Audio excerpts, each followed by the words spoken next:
So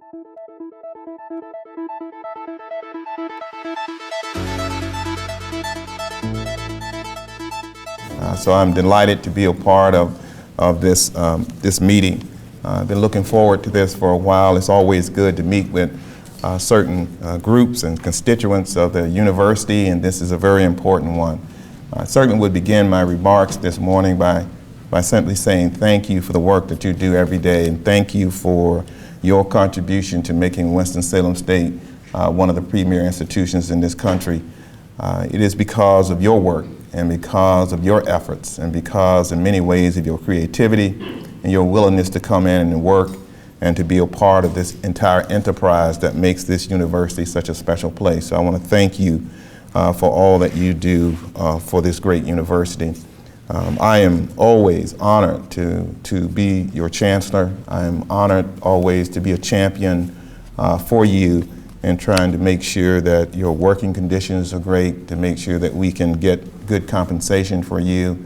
That's my role, that's my job. And it's not an easy job, but it's a job that I undertake with a great deal of pride and also with a great deal of responsibility to be able to do that for you. I understand very clearly that we are going to have a great university, and that great university can only occur when you have all the component parts moving in the same direction, when you have everybody really understanding the mission of the institution, the goals that we have for this institution, the values that we hold so dearly. And we have to, and we will, as an institution, embrace those values as we move forward. You are quite aware that we rolled out our new strategic plan. January 28th was the unveiling of that plan to the public. There have been many publications that have been released regarding the strategic plan, but what is inherent in that plan is a plan that says that we are going to move this university to even higher heights, but it says we're going to do it a certain way.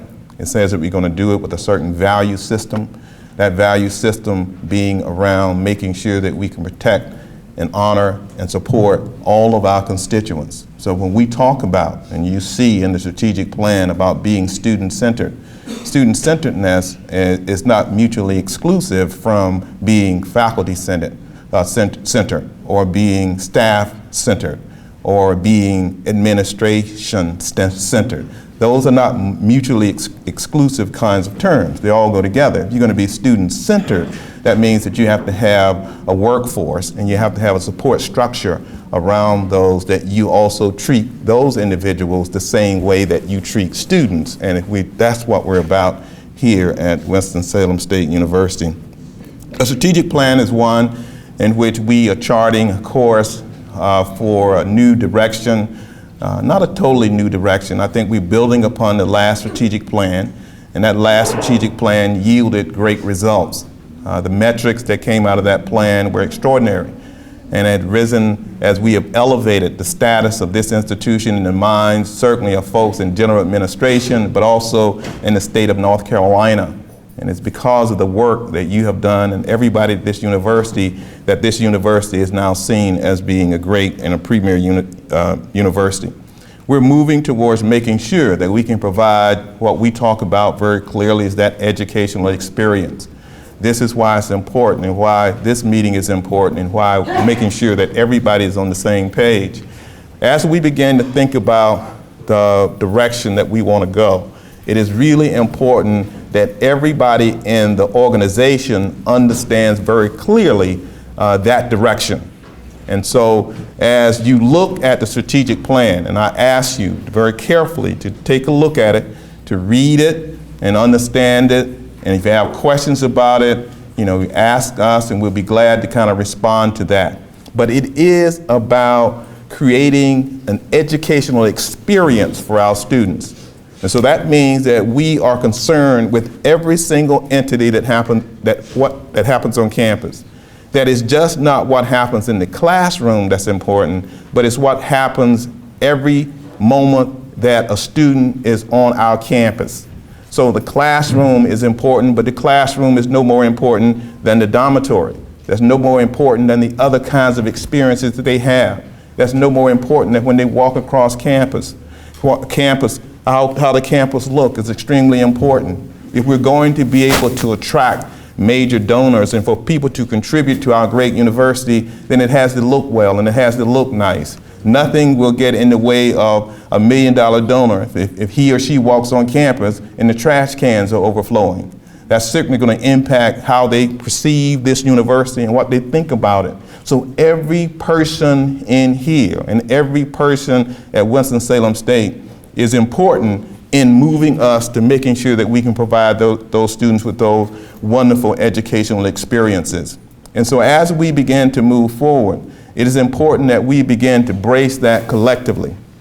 And how we're doing that is making sure that we have these kinds of meetings, these kinds of opportunities to have discussion about where you are and you're thinking about the strategic plan. This is an opportunity this morning for me to have a conversation with you. I have a conversation with you about the direction, about the strategic plan, but it's also an opportunity for me to have a conversation with you about issues that you may have. I would ask you, in terms of the spirit of collegiality and the spirit and professionalism, to begin to think about big picture kinds of ideas. I can't really solve individual issues or individual problems in a forum like this. And I can't do it on an individual kind of chancellor's basis. So I run around and I move around campus and people ask me if they can come and see me, and I say, no, you can't come and see me. It's not that I don't like you. I think you're great. I mean, I think all of you are great. I just can't see 1,200 people. So if 1,200 people want to see me, I can't meet with 1,200 folks. I just can't do that. But we have to have a spirit of openness and a spirit where we can begin to have conversations with one another.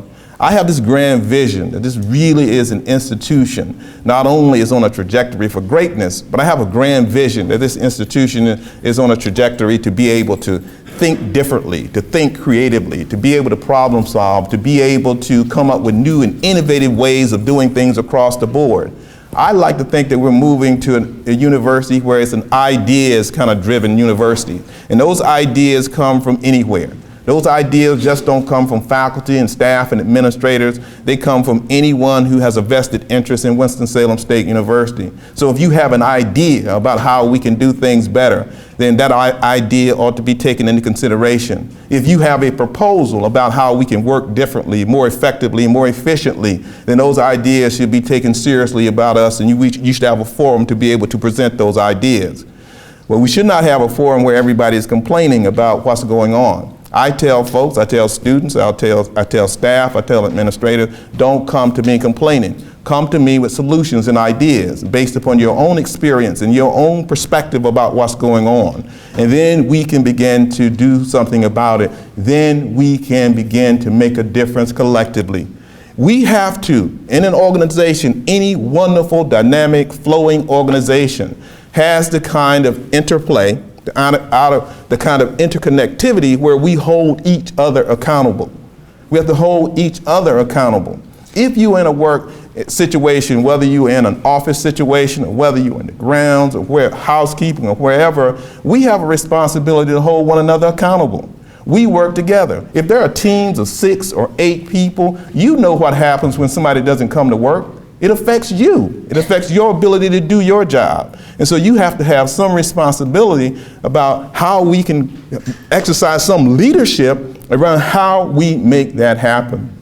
What I want to do, and what I said here when I stood before you last year when we had this meeting, and I said, and I'm still committed to making sure that we can have, this is a good place to work.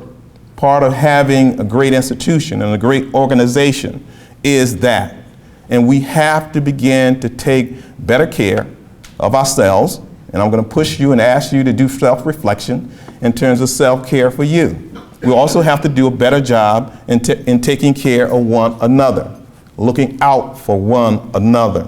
That's important in any organization.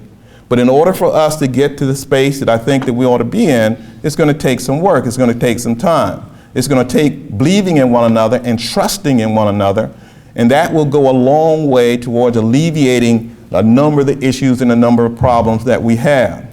What we want to do, and what I want you to hear from this morning, is that you are important and that you are essential to how it is that we want to operate here at Winston-Salem State University.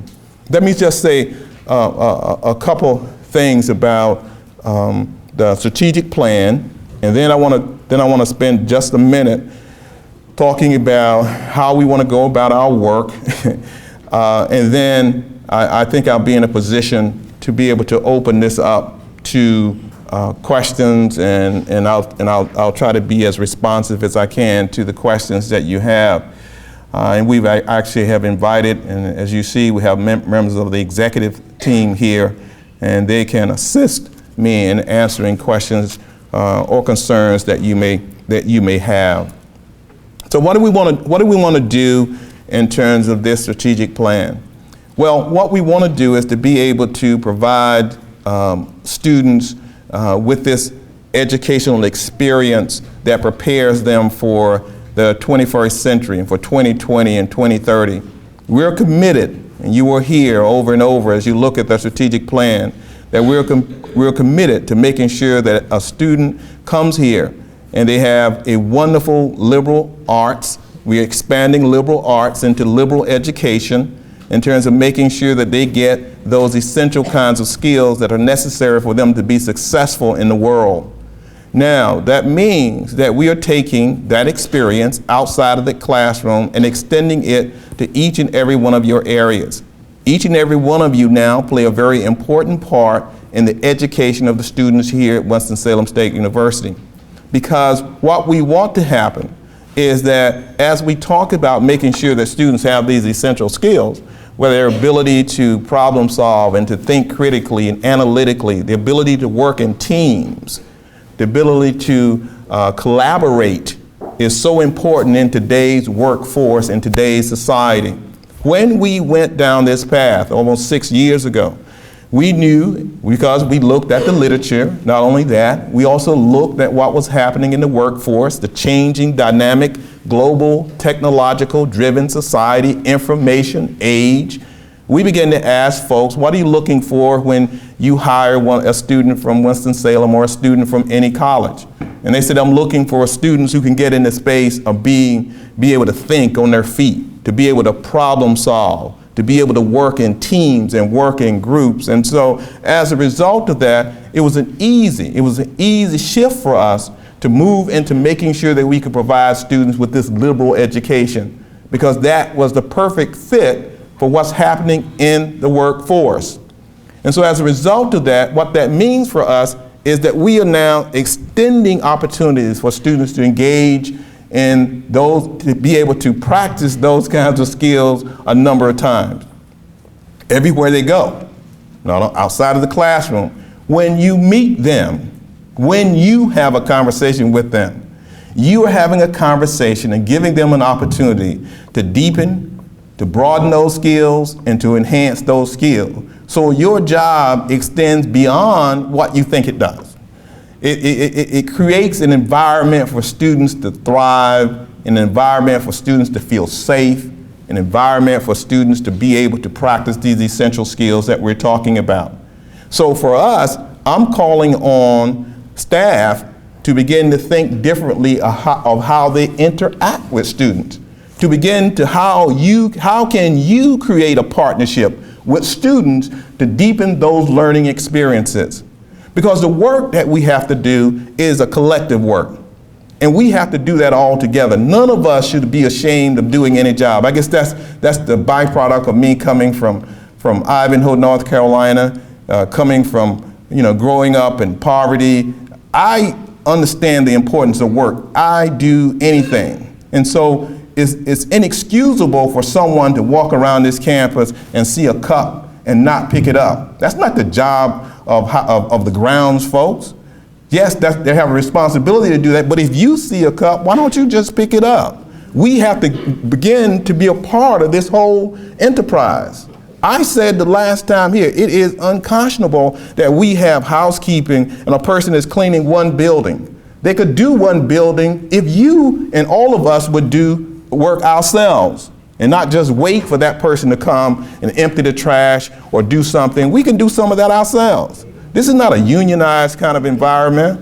The thing that drove me crazy when I was at Cambridge College was it's a unionized environment. I couldn't do anything. And in fact, if I dumped the trash, I would get written up for taking a job away from someone. That's what happens in a union environment. I was dumping my trash as provost, and they said, you can't do that.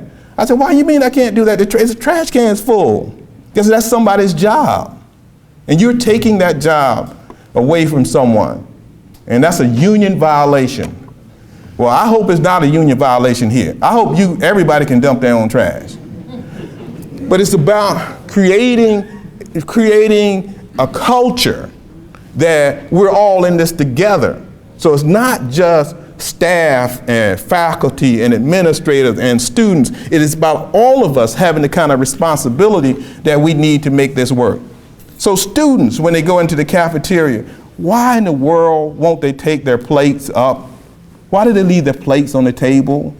Why do they do that? Because they don't feel that they're a part of this whole enterprise in making sure the cafeteria is clean and presentable. That's what you do in your own household. So it is about broadening the responsibility that all of us have about having a great university.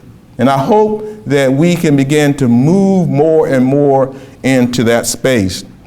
That is my hope as we begin to work together over the next year in terms of rolling out this new strategic plan, looking at our values and making sure that we hold true to those values.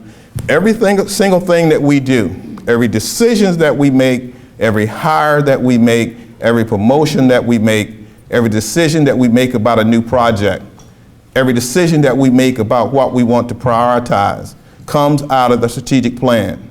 That's what is operating. So as we think about how we want to develop our systems, then those systems have to be driven around that strategic plan. The other thing I'll say in regards to this whole notion of work and how you see your job. I asked someone recently about having a job, and I think it's important to have a job. I think it's important to also understand your job and how it impacts the entire system. And what I'm trying to present earlier was that what you do impacts all of us, and that is important. I also want to talk about the whole concept of work itself and why work is important, and that'll move me into one other piece, and then I'll open it up for questions. We have to have folks who work. We have to have people who work, right? If you have a job, you ought to come to work, right? If you have a job, you ought to be committed to doing the best possible job that you can during the time that's allocated for you to do that job. If you come to work late, repeatedly, you shouldn't have a job. Right? If you leave work early, repeatedly, you ought not to have a job. I'm talking about work, right? What we have to have in place is a way of creating an environment, this is tricky, where folks want to come to work and that folks are appreciated when they come to work. Now, that's our job, is to be able to create that. What I'm suggesting this morning is that we need to move more towards creating an environment that is attractive for folks to come to work. Now, that's not easy. I mean, that's easy for me to say, but that is hard to do and implement. That's easy for me to say. I got that. But very clearly, we must begin to move into that space if we're going to have a wonderful working environment and a good organization where we can move things forward. Oftentimes what happens is that we operate with a great deal of inefficiency. We have to be more efficient in our operations. That's part of our new strategic plan, that everything that we do, there have been many studies in business. It's not about the numbers you have, but it's what you use with those numbers. And it has nothing to do with the project. In fact, There's a whole lot of data in business now suggests that if you got 6 or more people on a project, if you add additional people, it slows it down. So you got to think about how to create effective teams to be able to do the work. But you can only do that if you're constantly thinking about new models of work. You can't work the same, when you got 6 people that you do when you have 20 people. So what's the new model? So I'm going to challenge managers. I'm going to challenge folks to begin to think differently of how they allocate work, how they reward and reinforce folks. And we have to do a better job with that, and I'm committed to doing that. We have to have a system, and I told you this before when I was here last year, where we evaluate folks fairly and we reward them fairly. We have to have a system. What is built into the new strategic plan is a sense of equity. We talk about equity from an academic perspective, and we spend a lot of time thinking about what that looks like and what that means for a professor when he or she is in class.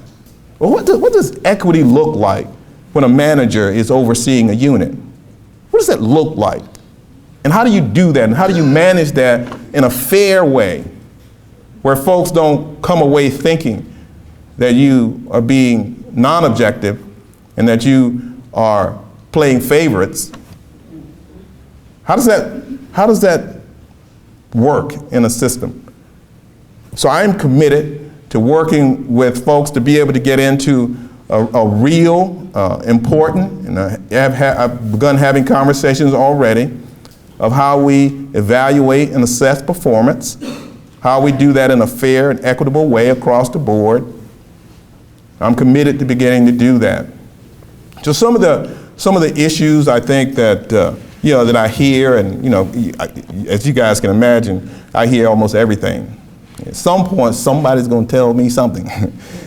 So as I hear, the issues and so forth that are coming back and forth, know that every day I'm thinking about how to do things better, how to put better systems in place, and eventually we'll get there. We'll be better. We have to work hard and I have to work hard as a chancellor to be able to provide and convince folks to give the kind of resources that we need in order to be a great university. I understand very clearly for many of the staff and here in terms of the level of compensation has not been where it should be. And that's simply not right in many cases, and that's not only with staff, but also many of our faculty and across the board. But that's my job as chancellor, to begin to try to move the needle in that direction.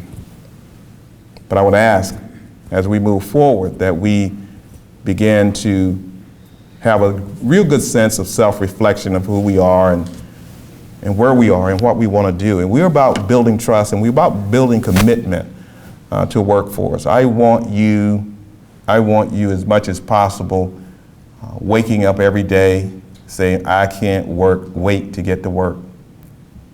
Yeah. Whether you can do that or not, I don't know. But the idea is that we have to move the needle in that direction.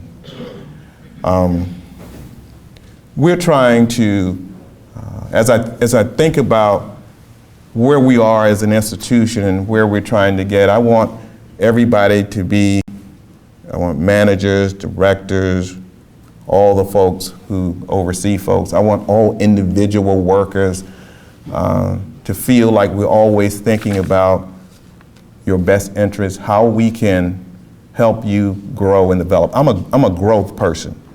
I want folks to get better every day.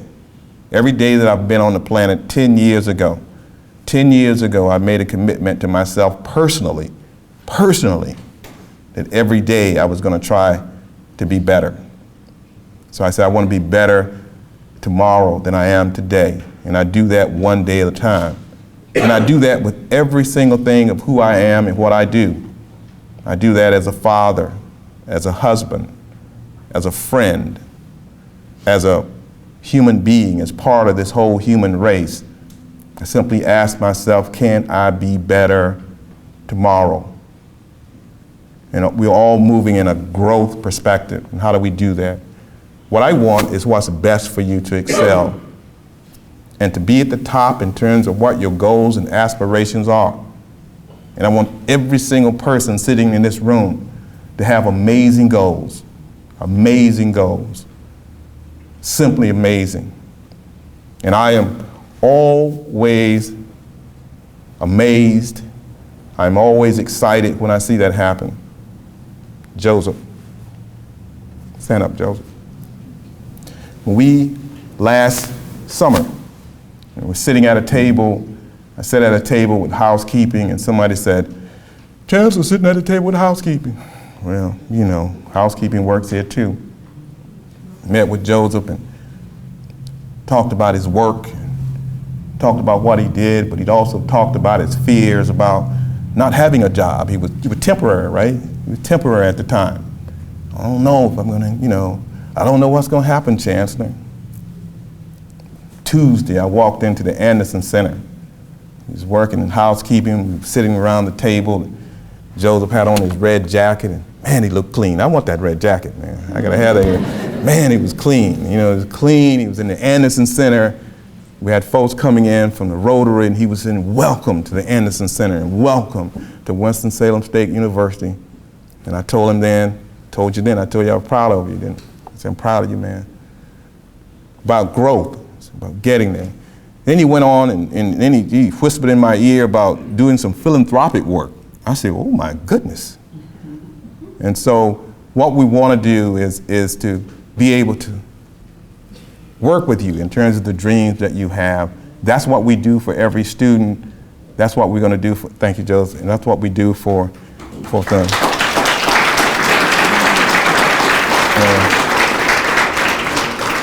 Or someone like a Timothy Watson. Where is Tim? Tim not here, is it? Where's Tim? Is Tim here? Is he here? He's not here? Tim's not here?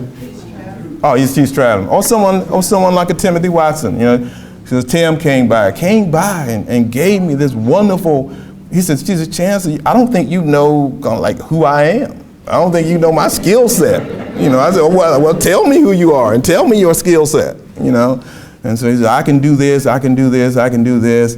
And he was in grounds at the time, and now someone just told me he's on the road traveling. He's a recruiter, he's a counselor. I saw him. He was taking students across campus, and I was so proud to see he was beginning to fulfill, his dreams and his goals. And that's what we want to do for every single person here at Winston-Salem. And so I thank you for every single thing that you do. I implore you and ask you to work with us as we continue to get better and to create a better working environment for everyone and empower folks to enable us to create. It's all about what we can create for these wonderful students. And I hope that you feel proud when you see them graduate. I hope that you feel proud when you read about their major accomplishments that are happening to our students across the globe. And that is you, and that is your work, and that is your impact. And so many of you take time to spend time with students and talk to students and encourage them to do the best that they can be. That's the kind of organization that we want to have, and this is the kind of institution that we want to run. So I know I've said a lot, I've gone on and all. We could take, and I could do that for a very long time. But let us hear from you in terms of your ideas. Let us not be personal and talk about individuals, but talk about ways in which we can grow the university and uplift the university and how we can make some significant changes. So let me hear from you.